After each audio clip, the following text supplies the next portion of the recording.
Hey everybody, Andrew here, and I just wanted to make a quick announcement about this episode in particular, and that is our guest today has graciously provided us with a really cool offer, and I just wanted to provide some clarity on how to take advantage of it. So first things first, you need to listen to the whole episode to find out what that offer is. So that's part one. And then part two, if it is something that interests you, then you need to go to the show notes page. You can do that two ways. One, if you're listening to a mobile device, in the show description, there should be a link to the show notes page. And if not, then you can just go to rengenmarketing.com/353. And that will also take you to the show notes page. And once you get there, you want to scroll down to the bottom in the resources section, and then you will see a link which will take you to a Google form. Now, just letting you know, this offer is a first come, first served basis. So if you tuned in and it's something that you're interested in, I highly recommend that you take action as soon as possible because these are limited. So that's all I got for today. And just again, thank you all for being such great listeners. And now let's get right back to the show. Hey, everybody, and welcome back to another episode of Indie Game Movement, the podcast that talks about the marketing and business of indie games. I'm Andrew Pappas. I'm going to be your host today, and we're going to be talking about navigating the publishing landscape. Now, currently, it's a struggle to determine what exactly is a right path to get a publisher for your project, especially knowing that publishers are more selective than ever, while the number of projects keep growing. So that's why today we're going to discuss the challenges and opportunities, learning expert insights on how to identify publishers, perfecting your pitch, and what you should expect in this ever-changing climate so you can confidently navigate the publishing landscape. So that's what we're going to be talking about right here today on Indie Game Movement.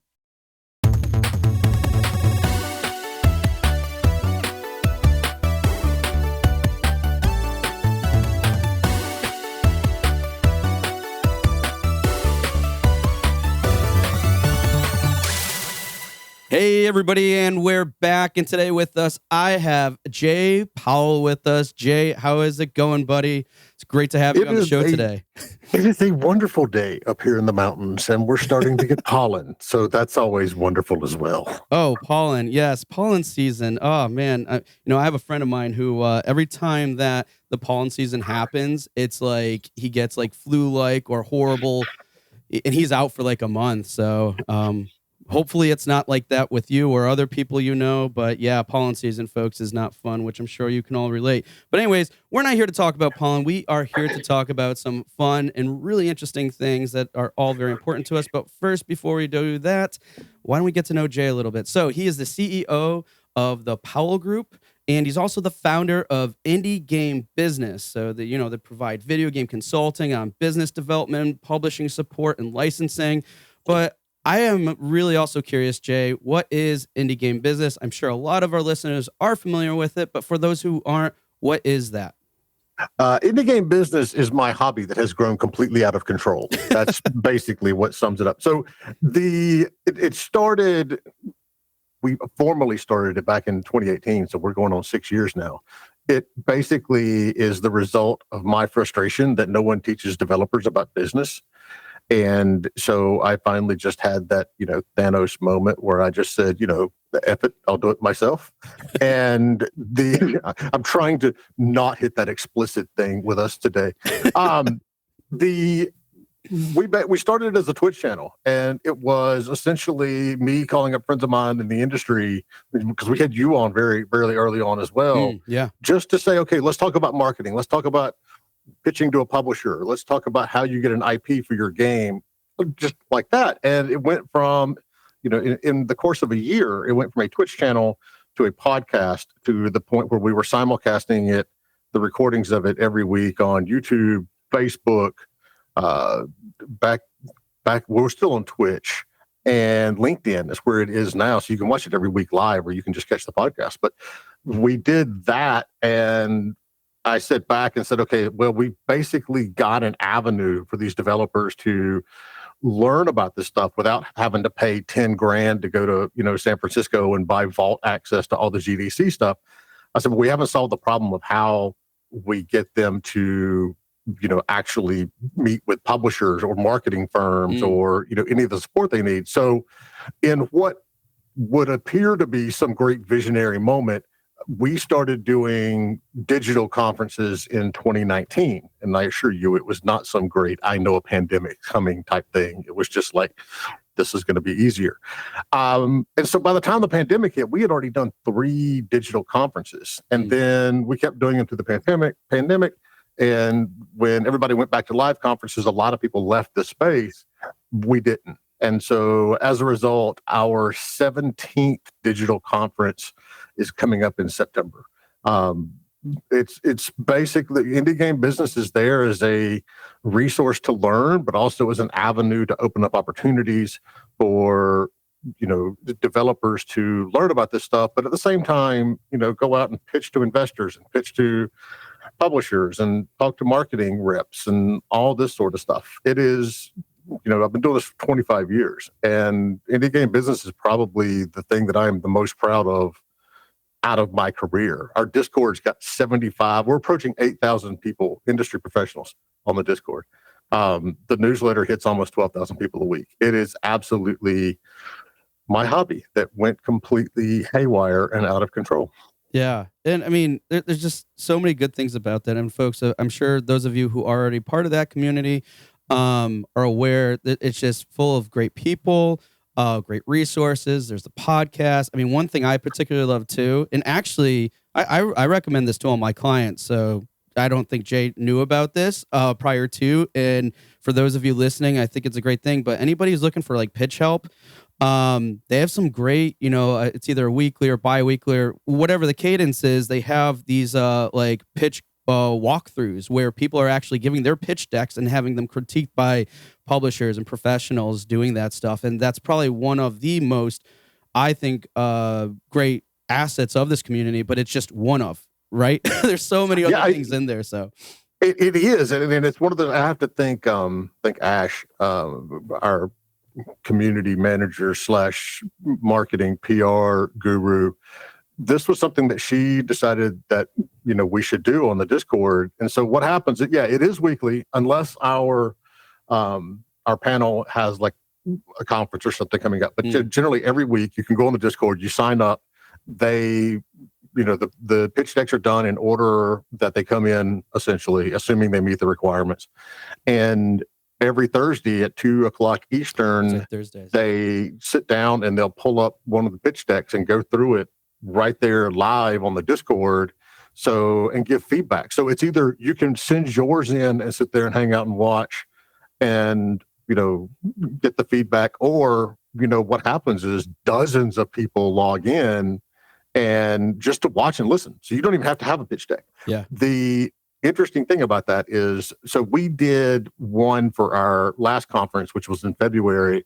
Omar from Firestoke and I did a live one on YouTube. So if you want to know what it is we're talking about, you can now go to our YouTube page for Indie Game Business. And if you look in the conference sessions for last time, there's one that we did live and it's out there, and the developers consented to us having, putting it out there in front of God and everybody, which I was like, could not thank them enough, because that's hard. I mean, that's very hard to sit down and say, this is the pitch deck that we're putting out to publishers and investors, and we want you all to crucify it right here, on YouTube in front of, and we're going to start doing that next week. So like the second week of May, we'll be doing that once a month, having one that's public like that. So, because otherwise they're just on Discord, they're not recorded. Yeah. The ones that are there, and it stays in that little ecosystem.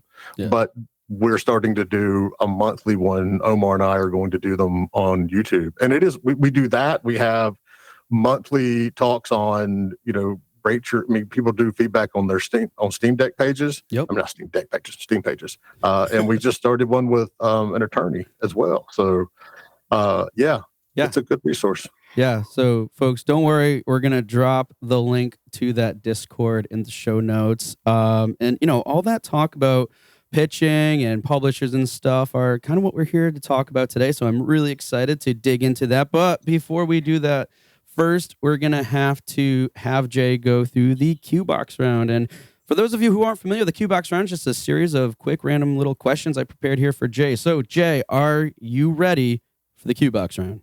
Always. I love these answers from all the guests. Like, always, yes, let's go. Okay. First, name one thing that motivates you every day. Being a good dad. I've got one son, husband, wife, and I've been married 20 years. So she's dealt with everything from me. And then, just helping these indie devs, get out there and, have a chance to shine and to grow. I'm one of those weird people that truly actually loves my job. And so I get to get up and do this every single day. I don't have a exit round planned or any sort of retirement. It's like, I could do this forever. I absolutely love this stuff.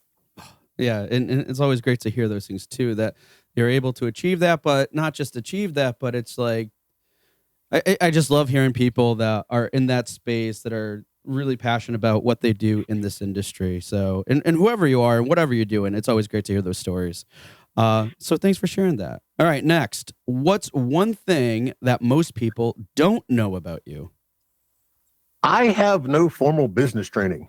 I have a degree in English literature from the University of North Carolina. So I learned all of this business stuff on the job, doing it, no training whatsoever. And so one of the goals from indie game business is hopefully the rest of you don't have to learn it that way. But yeah, took one business class my entire college career, and I'm pretty sure I got a D in it. So yeah. But you know what, folks? I mean, I feel like that's probably a lot of us in some way, shape, or form. I mean, I went to film school. I never took any business. I never took anything business related. It was just, like you said, on the job, you learn these things, you listen to things, and then next thing you know, you start getting a sense for it. So really interesting and cool. All right. And the last and the staple here on the show is, what game are you playing now? A lot. Fallout 4 again. Decided to do a sim settlement run, and of course got excited again by the Amazon series. RimWorld, Helldivers 2. Was playing a little bit of Fortnite. I've switched that over to Overwatch 2 now that they made it free to play. Just started Manor Lords and a little bit of Stardew Valley in the evening to unwind. I am unfortunately one of those rare executives in this industry who also plays a ton of games.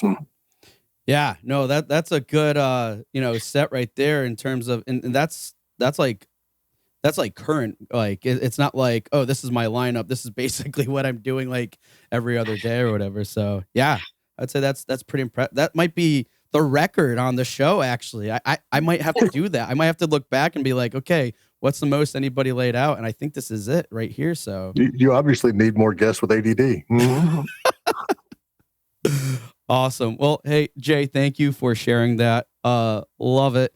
Now, as we were kind of talking about in a different context, but we were, about pitching and publishers and stuff. That's what we're here to talk about. And it's especially now more than anything. It's super important to be mindful of. We know this is a big deal for a lot of us that are out there trying to get support and land some of these partnerships. So navigating the publishing landscape is always tricky, always has been.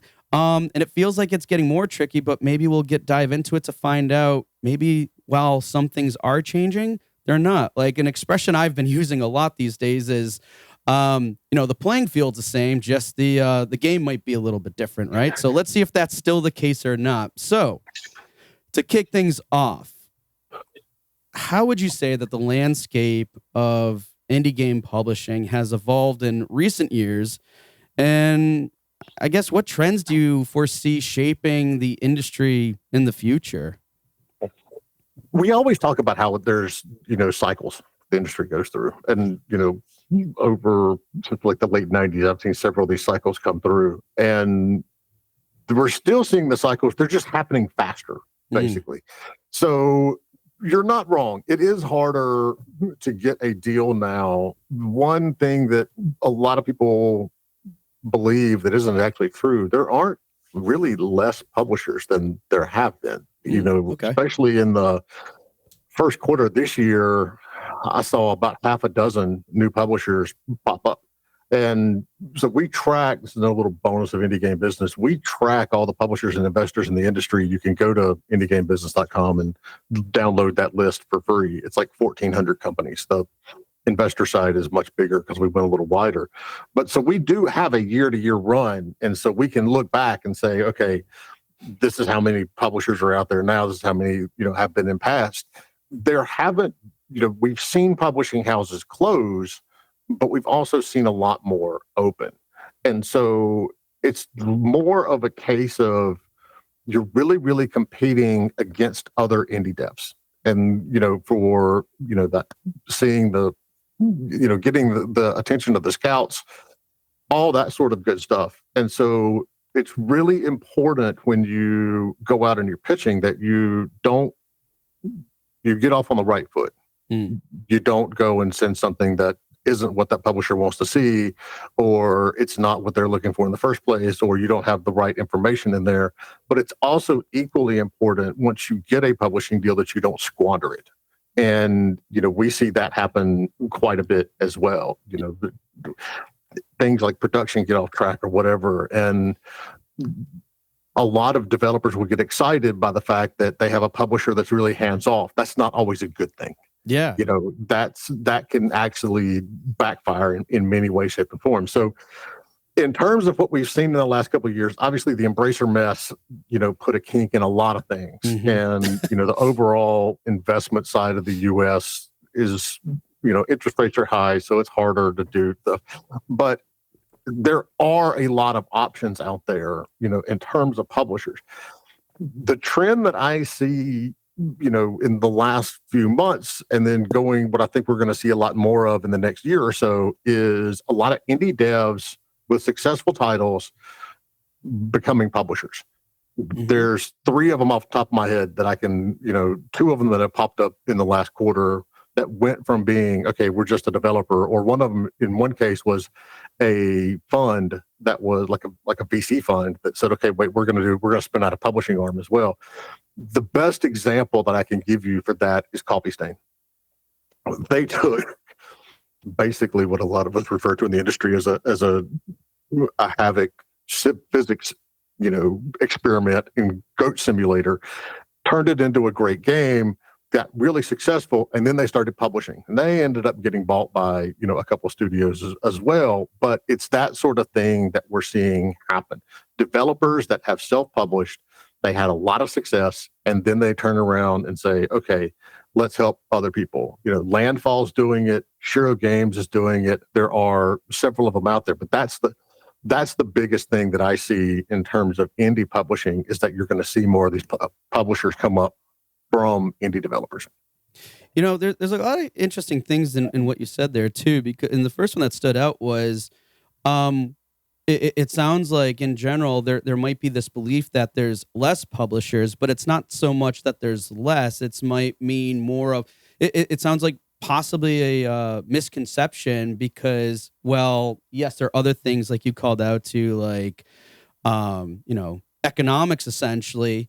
Where maybe funds might not be as openly dispersed as they have been, or they're, whatever's being done on that front. It's not so much that the opportunities don't exist. It's just like little different things are changing. Because I thought that was interesting. I'm like, wait, people are actually thinking there's less publishers? That's it's funny, but I think through that conversation, folks, we can kind of hear or see, or maybe read between the lines on how people might make connect those dots, but not necessarily in the correct manner.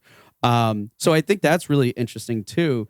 But again, like to your calling out too, especially from an indie level, I've seen this all the time. I feel like, because when you said less publishers, I'm like, what? I'm seeing them pop up all the time, and then you're like, yeah, there are, just called out to it. So this is great, because, folks, what we're saying here is, yeah, times are tough and everything else, but there's still lots of opportunities. I think Jay called that out pretty, and for someone who has their pulse on this thing, like they have that resource that he called out to, I mean, that it just makes sense. So that's great and everything, but you also were talking about something I want to dive into more about. Okay, great. there's lots of opportunities, lots of publishers out there. There's new ones popping up every day, probably at a greater rate than the ones that are closing. But what does it come to in finding the right publisher? Just because there's lots of them available doesn't necessarily mean that everyone is going to be the right one. You called out to other things like, hey, hands off, great, we have full control. And you're like, yeah, that might not be a good thing. It all depends. So why don't I'm curious then, what would you say are some key strategies or even just tips that, whether it's indie game developers, studios, solos, whatever, when it comes to finding the right publishers for their projects? So, I mean, the biggest mistake that we see people making is they don't realize how many options that they have. To clarify on the publisher side, it's not that there's less publishers; it's that you're competing against more developers. Some of these companies are getting 3,000 submissions a year. So you think about it, that's like 10 games being submitted to them every single day. We started on the Powell Group side. We started scouting for publishers about 3 years ago. And we just internally, we have a database of over 4,000, approaching 5,000 games that we have found or that they were sent to us. So that's the problem for indie devs. It's you have to be that much better when you're pitching. The first key to that is making sure that you know all your options. And so this is why we do that publisher list.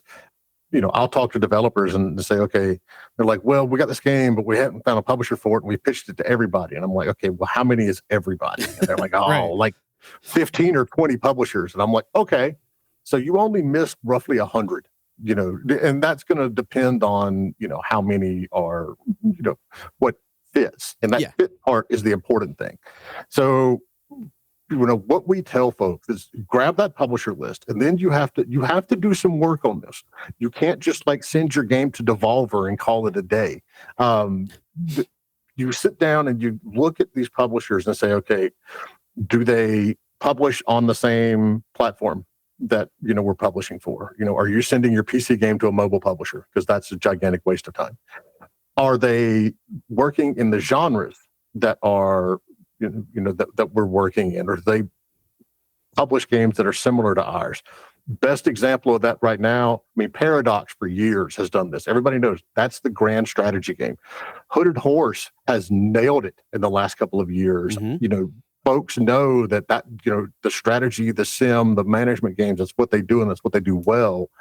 That's what you want to look for. We're going to see more and more of these niche publishers pop up because that's where you gain traction. That's where they build their community. That's the way it was 20 years ago. Now it's going to come around again. But making sure that the publishers that you're identifying work with the genres that you're going to look at and say at price point. Is this publisher that they only release things under $20 and I have a game that's going to be a $40, $50, $60 game? Or is the other true? And it's like, I have a game that's going to launch for like $15, $20 and this publisher only does things in the, 40, 50, 60 rounds. So you've got to make sure that publisher's on the same page there. And then, it's a matter of just actually asking hard questions when you're talking, if that publisher's interested, and you start getting to the contract phase, you want to understand who your producer is. That publisher is there to make your game better because they don't make any money either if you don't. And, we've always had that big strife. It's like, oh, developers versus publishers. Publishers are evil. I ain't gonna lie, some of them are. I know there are some that we keep on a blacklist, and no, I'm not sharing who that is. But that's always the next question. Developers like, who is it? I'm like, I'm not saying. We're not there for that. But there are there. There's especially these publishers that are coming from development studios. These teams care and they're passionate and they want to help you succeed. And having a publisher being involved is what's going to help you take your game to that next level, because they're out there. They understand, the market conditions. They understand price points, consumer buying behavior. The publishers that are just like, hey, look, we're going to give you some money and stand back and let you do your thing. If you're successful and you've done this a lot, that's maybe fine. But especially to newer devs, that can pretty much be a death sentence. And I've seen it happen. We do audits for publishers and investors where we come in and look at their projects. And I see these ones that are way, way off track.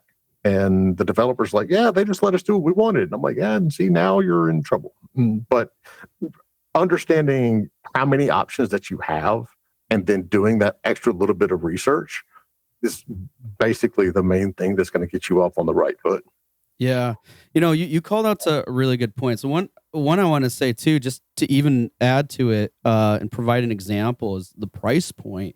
I had a client not too long ago where they were working with this publisher. Is kind of, it didn't seem like it over time that it was really the right fit. And I think from what I understand, the track record of this particular one in terms of the other games, the price point was significantly lower. And this is why I think it's important why Jay called out, and this is just one scenario, but just an example where now the developer was being led into believe that they should sell their game at this price. And when I was working with them, I'm like, but you have a much more premium product than this. And what they're suggesting is half of what you could probably get. That's a significant damper on your margins there. So it's like that's very limiting on like all sorts of stuff, right? More than we probably like to think about when we're getting passionate about creating these games.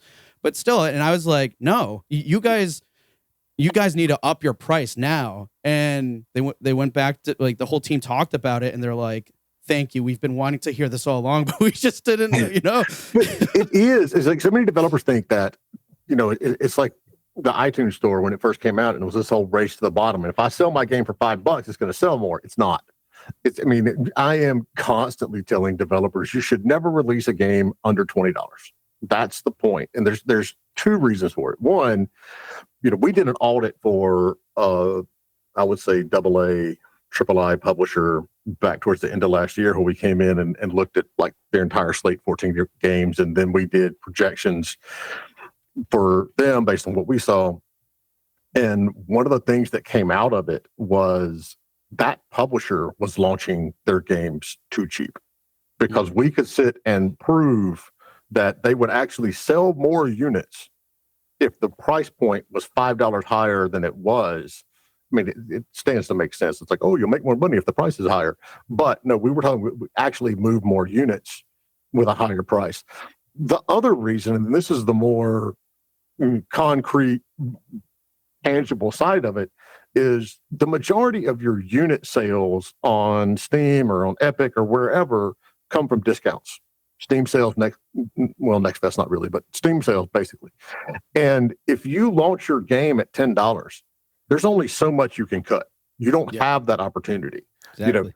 If you launch your game higher, you're still going to discount it, down to 15, 10 or whatever, but you've got more options and you're going to be able to sell more units by having that higher price point that you can start from. Yeah. And so, I'm with you. I'm constantly telling devs, it's like, don't launch your game at $9. Sure as hell don't launch it at $5. You want to aim for a $20 minimum and then go from there. Yeah. And, folks, it can be case by case, but I would say majority of the time it's you got to look at things that way. You really need to consider your margins and think of what are those other goals that you might have. Hey, if your monetization strategy is a little bit different or whatever else, like I said, case by case, but still, if you're working with someone that units is a priority, maybe understand why that's a priority for them and how does it align with you? Because if those things don't, then that sounds like at least one example of how that might not be a good fit for you. And so many things to consider. To be clear, Andrew, I do not condone launching a new version of your game at $250. Like, other, we're not going to go into names here, but there is a limit to this. And somewhere I'm going to put that Goldilocks zone somewhere between $20 and $250. All right. But yeah, there's a limit to how far you can push it. There definitely is. I think it comes down to what is that value and what is that perceived value, and does it align with that price? Because that I don't know. Hey, you know what? If you're looking to do I don't know, just to get some quick attention grab. I don't recommend this, but man, list a game for $1,000. See what happens. This will be a fun Well, experiment. there's that old adage in the free to play market of you should always have something in your game that costs $100.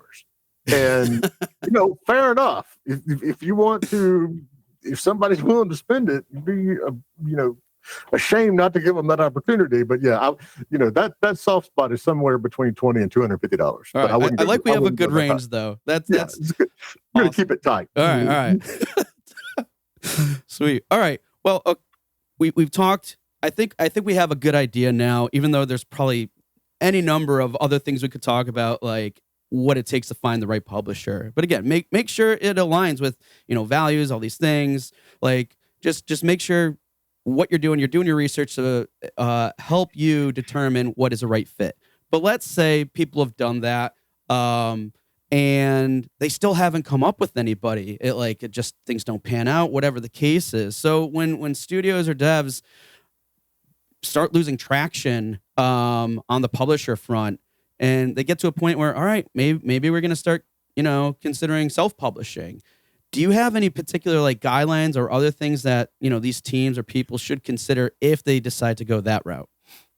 This falls under the hope for the best, plan for the worst. And so you should always be thinking about what if we have to self-publish, because it is, very possible that, we had a talk a couple of maybe like a year ago on the show of you can do everything right and still fail. Yeah. And while that is the most discouraging session title ever, it's true. And so you can have a great game that for whatever reason didn't catch the eye of the right publishers and you have to self-publish. The absolute main thing is get a marketing partner. Do not try to go and, especially if you've never done this. If you have self-published stuff in the past, you know what you're getting into. You even probably know what you did wrong or right the last time. But, for first-time devs, it's not rocket science to self-publish. This is not like the old days when I started where you had to sell it to a distributor who had to sell it to Walmart, who had to sell it to somebody else. Yeah. You have $100, you make a Steam page. Not rocket science. But the two things that often get overlooked, one is marketing. Yes, you need it. Yes, it needs to be a part of your development plan, and budget. I can't tell you how many developers come to me and they're like, hey, we're launching in 3 months and we don't have a publisher. So we're going to self-publish, but we don't have any marketing money. And I'm like, well, okay. How much time do you have? That's not going to go well for you. But the other one is community. I mean, you need to be building your community from day one. The minute you have something to show, whether it's a GIF or a screenshot or whatever, get it out there. Start building a Discord, start building an email newsletter list, because it's never going to hurt you. In one case, it's going to help you get a publisher because you're going to be able to show that there is already interest in the game. Mm-hmm. On the other side, if no publisher bites and you're still going to take this thing to, completion and launch it, you've got a start in your marketing right there. But it's without a doubt, I mean, you need to obviously be thinking of, all the things that publishers do. QA, don't... I had a developer tell me one time that they didn't need to send their game to QA because the lead programmer said there were no bugs in it. And okay. I nearly died. And sure enough, that build got sent to Apple and it failed the very first test. The very first test that Apple does, it failed. You got to be thinking QA. You got to be thinking porting, getting it to other consoles. And then, marketing. That's the big stuff. And so, yes, unless you don't have $100, there's no reason you can't go and self-publish, but you need to understand what you're getting into and how many other games are out there and what you've got to do. So get a market. If you do nothing else, get a marketing partner. We had Renee Gittins on the show last week, and she just launched, Potions of Curious Tale, and then got internet famous because she had a TikTok where she was just in tears because she had worked 10 years off and on this project. launched it on International Women's Day, and then the same day EA dropped 12, Command and Conquer, but basically EA dropped their entire back catalog onto Steam, and where she went from being, pretty high up there on the new and noteworthy list to not appearing at all. Now, things have turned around. She's actually seeing more success now, but that's because her post went viral. But you're dealing with a lot of market conditions that you don't control. Mm-hmm. And if you don't put yourself in the best place possible by doing marketing, you're not going to get seen. Yeah. And, there's so many things to unpack here, but we unfortunately don't have the time for it. But like, there's a lot to be said there. Now, I know some people out there, and I've seen this, and I'm sure you've seen it too, Jay, where you have extremists that are all about the passion and everything else and the art of it, and that's fine. But at some point, whether you're making connection and how marketing can still support that those feelings and drive and everything else, or you have to make that switch, not saying like you're now just doing marketing, but more so of like in your brain, okay, yes, there's got to be some business side to this too, in addition to your drive and passion, unless you're just a hobbyist and you're making for yourself and that's perfectly fine. But one way, shape, form, or another, you have to, I hate saying it this way, but come to terms that marketing is needed, but it doesn't mean it's going to kill any of your passion and drive. If anything, it's going to support it, right? I tell developers all the time, it's like, if you're doing this as a hobby or for the art, you don't have to listen to me. Yeah, I love that one. That's a good one. If you want to actually make a career out of this, you're going to have to learn the business side of doing it so you can support yourself and quit your day job or, grow your company or whatever. But yeah, I mean, marketing is an absolute, you look at, for the last 10 years, the number of games launched on Steam every year has risen and risen and risen, and it's not going to stop. It's going to continue. So you need to do everything in your power to stay ahead of that curve. I want to share a quick funny story with everyone here today. I happened to meet one of these extremists that were all about art, passion, and everything. And it was a conversation that was going on in the Discord community. And at one point, it got to the point where he was even cracking his own jokes about how indie was and how art focused he was. He was like, I don't live in society. I live in a cabin in the woods or whatever, making my games, right? And it got to the point where one of us cracked a joke saying, here's an abacus. But you know what? It's not indie enough because they use metal rods. Yes. It's like, I mean, we're all kind of laughing about it, but unfortunately, unfortunately, from my perspective, I'm like, there's definitely some truth here, and it's almost like a sad truth if we get that caught up in this the belief of only art prevails. And while yes, it's like a romanticized version of that, it's not always the case, and shouldn't. And here's the thing: it's like you don't if you're that artist and that passionate person, that's fine. You don't even have to not be that person, but you do need to like hire somebody or bring somebody to get some help in there to get it out, because you're going to keep doing the same thing. You're going to be working your regular day job and doing this on nights and weekends, or you're basically going to run out of money and have to go get a real job. And let's face it, none of us want a real job. That's why we're in this industry in the first place. Yeah, exactly. And I mean, and those types of things too can lead out to burnout too. It's like you're always passionate about this one thing, and it's funny because a lot of times, and we've talked about this on the show before, but a lot of times we think of burnout as, oh, it's a cultural thing. It's like, not near it. If you're so strongly passionate about something and then it doesn't go your way, then I mean, that's a way to lose a passion. That's a way to that's one way of burnout. There's so many other forms of it, and it's burnout is multifaceted. There's different areas and stuff. One other thing before we go on to the next topic, though, I want to call to that I thought was interesting is when you're talking about like, hey, you have stuff, you got whether or not you have a publisher. Just assume that you won't get one because you're going to be better prepared, right? Like prepare for the worst, like you said. And then, but when you're getting to that point, because it's funny, I just had this conversation yesterday with someone who had the same struggle. They're like, well, should I do this and all this stuff? And here's I think an important part. The more you can do, great. However, look at it from just working within your means. Because sometimes we see what everybody else is doing. We're like, oh, we need to do all of that. The point is, you might not be able to, and that's okay.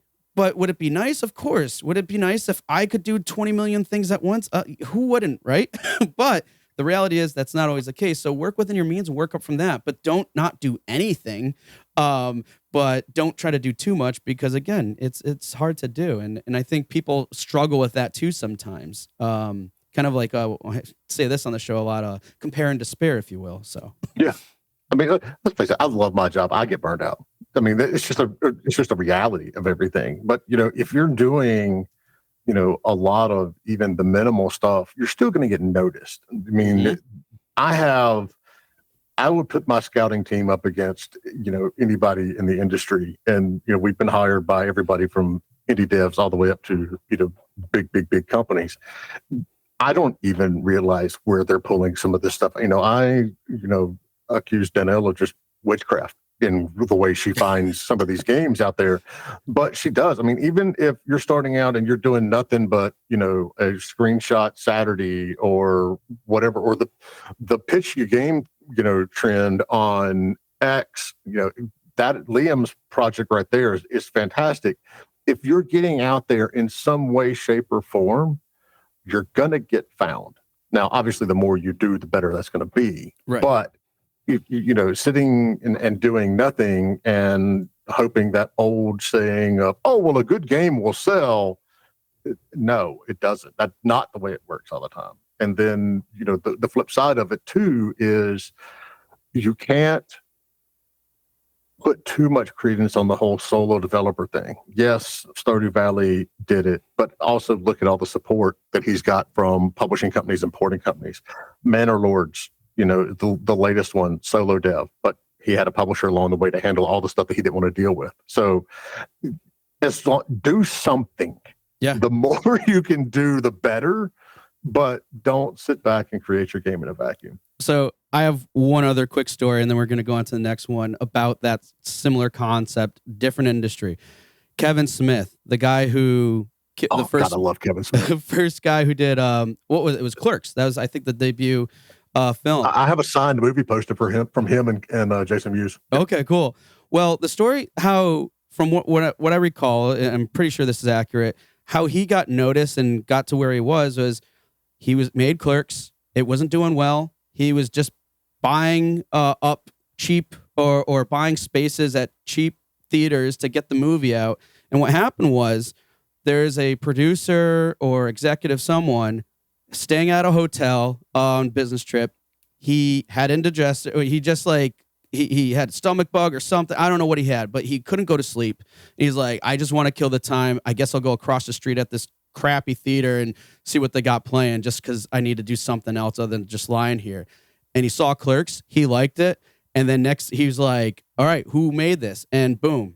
Like, that's all it took. So I think it's sometimes we don't think about the possibility of those things. And I don't know to what extent Kevin Smith was doing back at that time, but still, he was getting into wherever he could within his means. And then that's where he got noticed and picked up and everything else. And the same thing you called out, like how your scouts find these people. Like, I don't know how they do it, but it's because someone did something to put it out there.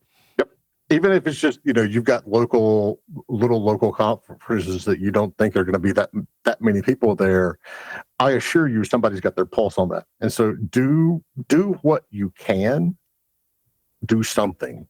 The more you can do, the better. Yeah, absolutely. All right. Lots of great ideas and things like that. But now I want to kind of go back to what we were talking about a little bit before about like just pitching, right? And yeah, we talked briefly or mentioned how, the conditions of things have changed. Maybe, publishers have, put kind of, put some restraints on their piggy banks and whatnot, right? And things like that. And the competition's higher because they're maybe limited on what they want to do for projects and whatever their reasons are. So under these current conditions, could you walk us through some typical steps involved with preparing and executing a pitch to a publisher? So we obviously went through kind of the research phase and who's the right publisher, but now we kind of narrow those things down. Maybe we have some conversations. So now as we're preparing for this next stage or this pitch, what are some other things that we should consider going into that?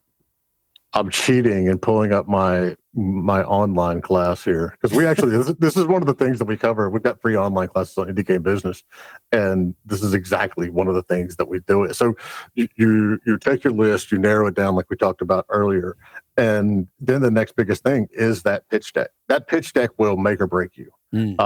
Same with going with a good trailer. The key things that you need to have in that pitch deck is who you are, overview of the basics, what are your unique selling points, and that's harder than it used to be, because it's hard to have something truly unique now.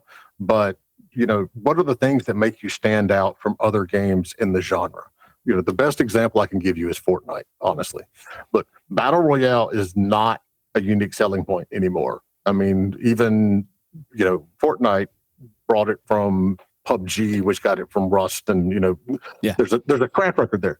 But what makes that one different is aside from the IP stuff, I'm not even thinking that's a thing now. But when it first started, building and destructing, buildings, that's the main thing that no other battle royale does. That they all have 15 different types of ammunition or weapons, and you drop onto a landmass that constricts while you're trying to eliminate the players. That's all. Those are features. That's not a unique selling point. Unique selling point is you can build stuff and you can break stuff. For that anyway. Go a little bit into your story and the background. We do not need the Silmarillion version of your lore. Have a good trailer or gameplay video. Put some concept art and screenshot in it. Put your schedule and budget in it. A little company profile, the experience of your team leads. Publisher doesn't need to know who everybody on the team is.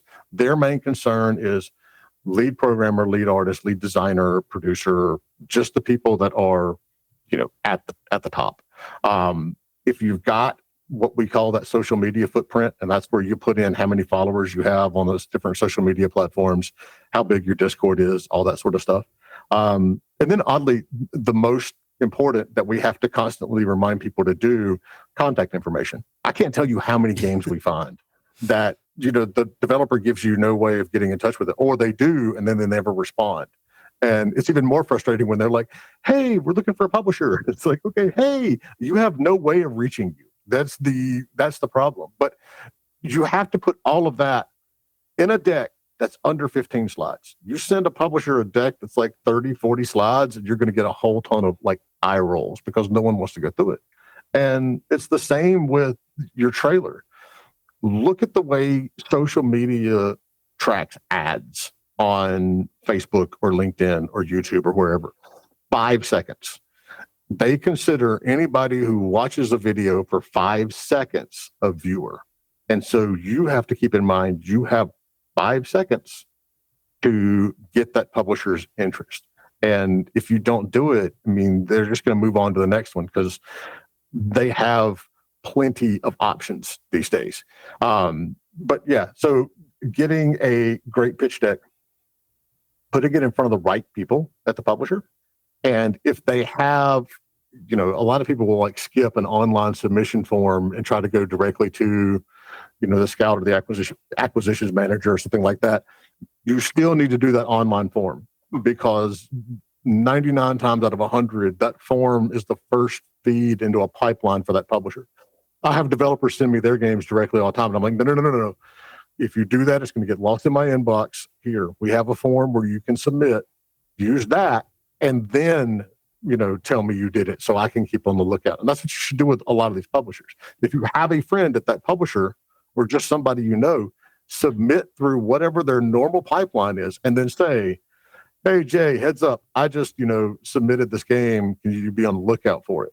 But finding the right person at that publisher or, to go to, and then following up. I cannot tell you in 25 years how many deals I've gotten because I followed up 2 or 3 times with the publisher. People get busy. People are traveling. People get sick.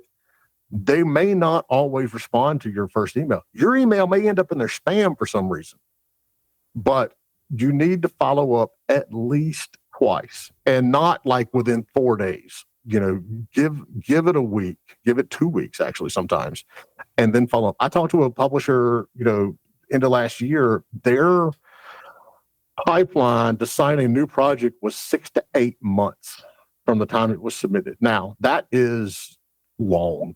Even all of us, at the hotel that night were like, oh my God. But, typically you have to figure it's going to take around 4 months from the time that you submit everything that publisher needs to see in order to make a decision to the time you sign, pen to contract. You're looking at about 4 months. But, get your pitch deck nailed down, get your trailer nailed down, and send it to the right person and follow up with that person. I love all these points, and what I'm going to try to distill it to is basically an ongoing theme here on the show. Those of you who listen regularly will recognize it real quick. It's just empathy. But in this case, we're practicing empathy from, the publisher's perspective. Put yourself into their shoes.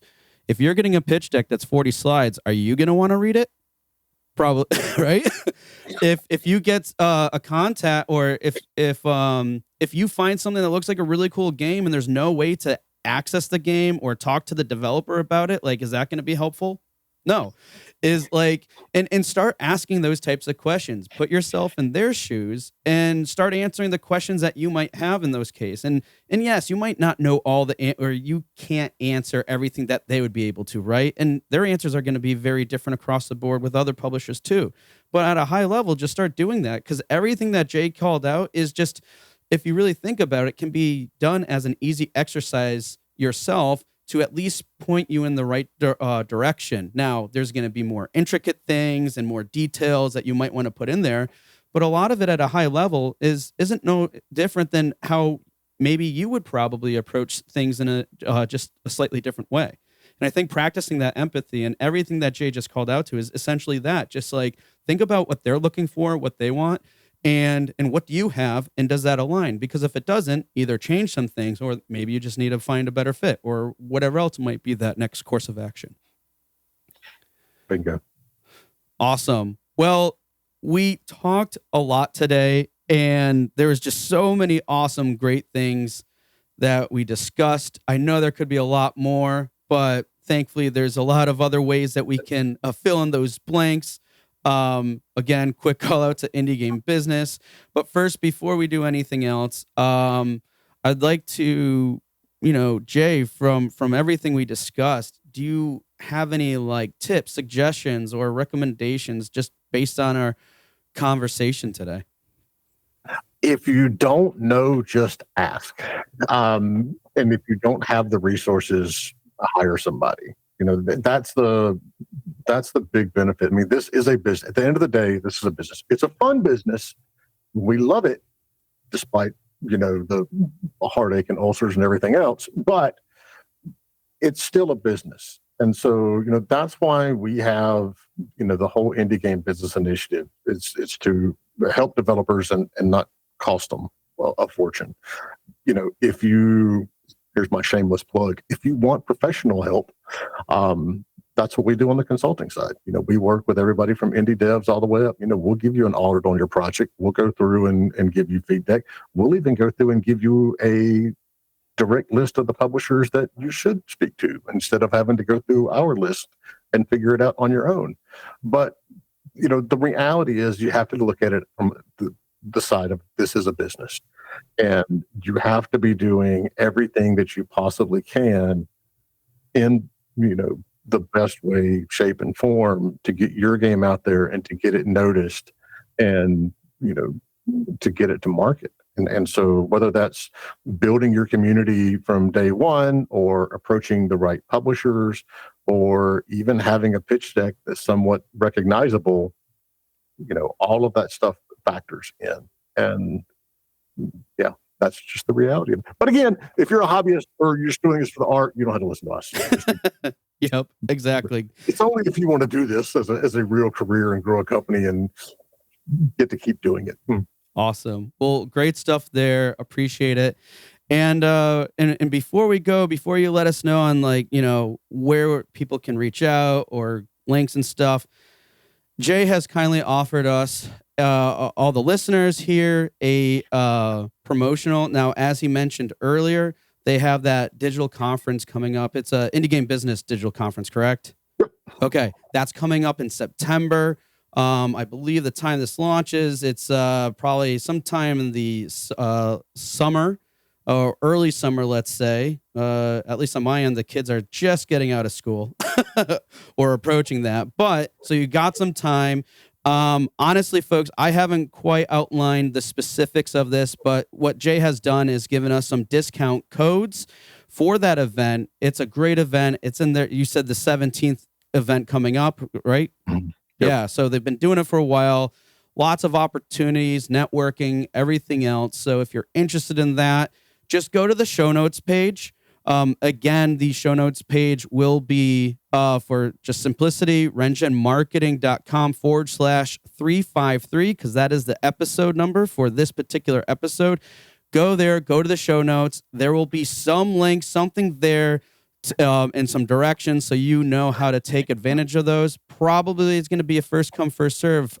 He gave us a good number of them, but still, we'll probably do it something like that. But if that changes for whatever reason, the info will be on the landing page. And Jay, thank you again for allowing our listeners to take advantage of that discount and just sharing that event with us and the community too, because it's a pretty helpful resource in addition to everything else Indie Game Business does. So, and even if you're listening to this 3 years from now, we do 2 or 3 of these things a year. So just go to indiegamebusiness.com and the whatever the info on the next event will be up there. Excellent. So Jay, again, thank you for that. But before we part, what are some links? What are ways people can reach out, connect, please? So everything on the Indie Game Business side is at indiegame.business or indiegamebusiness.com. That's where you can find the publisher and investor list, links to our free online classes, episodes of our podcast, and our conference. Every single conference session that we have ever done and podcast we have ever done is linked on our YouTube page. And we even have it sorted by playlists. So if you just want to learn about marketing, there's a whole playlist. If you want to learn about whatever else, it's on there. Anything on the professional side, AKA the place where I actually make money instead of spend money, that will be on the Powell Group, powellgroupconsulting.com. That's where, we do work from indie devs and giving them feedback, helping them find publishers, doing market research, all the way up to, Fortune 500 companies.